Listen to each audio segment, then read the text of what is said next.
Hello and welcome back to Explain USA. Today we're heading to Arizona where things are really heating up.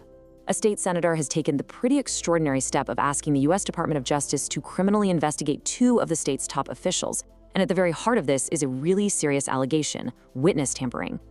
So here's how we're going to break this all down. We'll start with the accusation in Arizona itself. Then we'll get really clear on what witness tampering actually means. After that, we'll dig into the subpoena that's at the center of this whole thing, look at the two very different sides of the dispute, and wrap up with the big central question this all raises. All right, so how did we get here? Well, it all kicked off with a formal request from Arizona State Senator Warren Petersen. And look, he's not just airing a political grievance here. He has asked the Department of Justice to open a full-blown criminal investigation. This effectively puts two of Arizona's most powerful officials directly under a federal microscope. So let's be clear on who we're talking about. The person making the accusation is State Senator Warren Petersen. And the accused? They're not just any officials. We're talking about the Attorney General, Kris, who is the state's top lawyer, and the Secretary of State, Adrian, the person in charge of elections. You can see why their positions make these allegations so significant.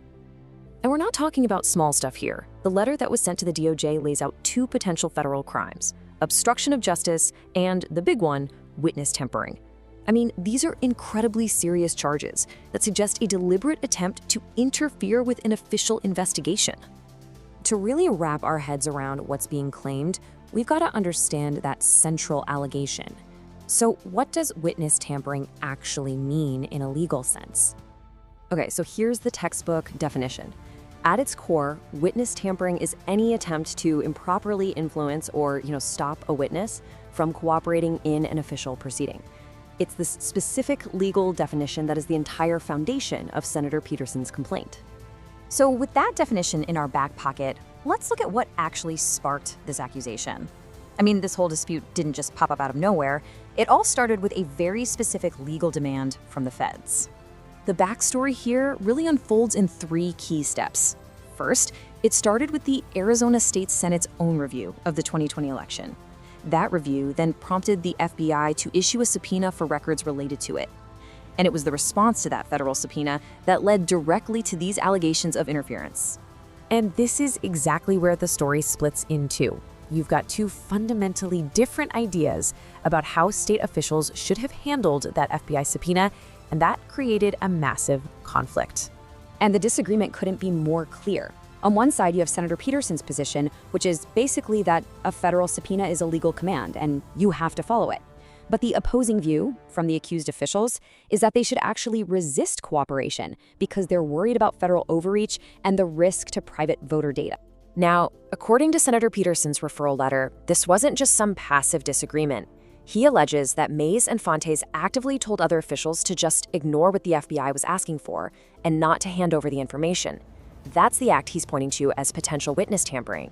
Attorney General Mays had a really powerful rebuttal, though, and she framed the issue completely differently. She called the subpoena a weaponization of federal law enforcement. So in her view, it wasn't a standard investigative tool. It was a political weapon being used improperly. Then you have Secretary of State Fontes, who added another really critical layer to their argument. He said his concern wasn't about politics, but about his duty to protect the sensitive, private information of Arizona's voters from just being handed over to the federal government. So you can see, this isn't just some political squabble. It's a clash between two really fundamental principles. You've got the authority of a federal investigation on one side, and a state's duty to protect its citizens' privacy on the other. It's a classic test of states' rights versus federal power. And believe me, the stakes here are incredibly high. We're looking at the very real possibility of a federal criminal prosecution of top state officials.